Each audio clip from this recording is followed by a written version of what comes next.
There's a produce farm on the lower Eastern Shore that provides for the local food bank. But the farmers who grow the vegetables do it from behind bars. We took the kettle off. Let's go ahead and pick some of these squash. This first year we done them. First year we done the honeydews. Well, we got crimson watermelons, sugar baby watermelons, Charleston gray watermelons, Jubilee watermelons. But we'd like to get some of those seeds, but and some of that fertilizer, but that's just too expensive. But as I'm saying, we could get some topsoil.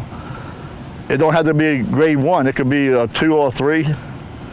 Anything's better than landfill. My family lived on a farm down in North Carolina. When I turned 16, I left the farm. I wish I never would have. I should have stayed down there. Then I wouldn't be here.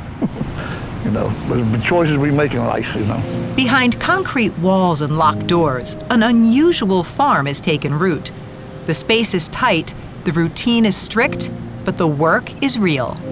My daily routine is to get up around 6 o'clock in the morning, have a cup of coffee, wait to be called to work.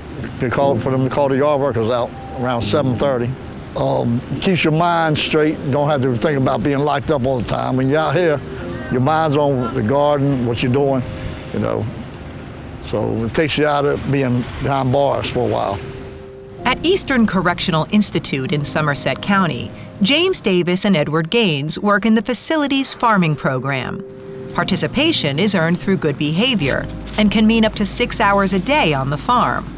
But prison lockdowns and limited funding from government grants shape what's possible. This jail is built on landfill, so the soil is not a high quality soil. We do the best we can with the grant we get to buy potting soil, city cow manure, you know, little bags of that.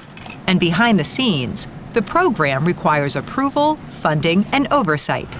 So what do we have here? This is carrots. Carrots? Well, you can see them right here. A half-inch round, they will be about maybe 6 or 7 inches long. Now, will they all be ready at the same time? Yes, sir. Okay.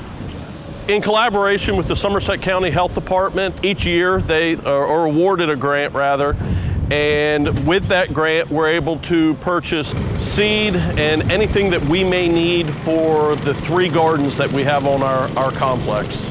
And then as we harvest 41 pounds zucchini, that food goes from the facility into the community to be distributed by the Somerset County Health Department.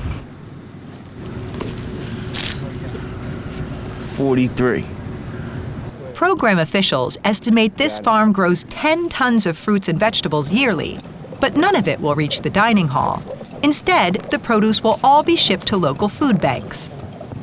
So I work with the Infants and Toddlers program, and we provide in-home services to help reduce a delay or disability that they may have. I am on my way to go visit some families in the community, and I'm bringing them some fresh produce. And the food Katie Klein is collecting doesn't travel far. It stays in Somerset County, where food insecurity is highest in the state. It makes me feel like I'm begging for stuff, but honestly, am I begging or am I trying to survive? So I feel that I'm surviving the best way I can until I can get on my feet and get me a job. And this is truly a blessing to me today. For families with children, access to fresh food matters. But for some, it starts behind these walls. Get a couple seeds for you, man. This is my favorite part. The growth, just giving it something so it can feed.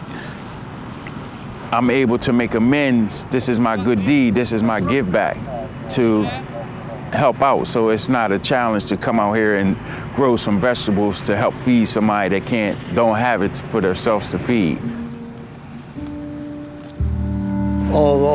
They joke with us a lot saying you're working for the man, you know, the Shake the Bush boy and all this stuff when they walk by, you know, just joking with us. But, you know, my position of it is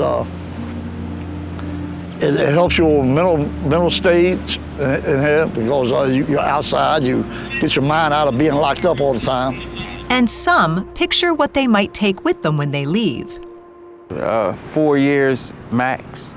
I go to parole tomorrow though. I just want to teach my grandkids, just spend some time with my grandkids and show them like, this is what you can do for fun, because it's actually fun, just watching the growth, doing it and watching your work grow. I'm gonna take some of it home. Some of it I gotta leave behind. One day soon, I'll be walking through that gate. Well, I'm doing a life sentence. I got 38 years in. I'm getting ready to go back to court. I got a court date for November 14th. So I think I could be an asset to the society instead of a burden on society if I ever get a second chance. For these inmates, the time spent working the prison farm has given them purpose and a way forward in an uncertain future. Thanks for watching Maryland Farm and Harvest. We hope you liked the video. Make sure to subscribe so you won't miss out on future videos.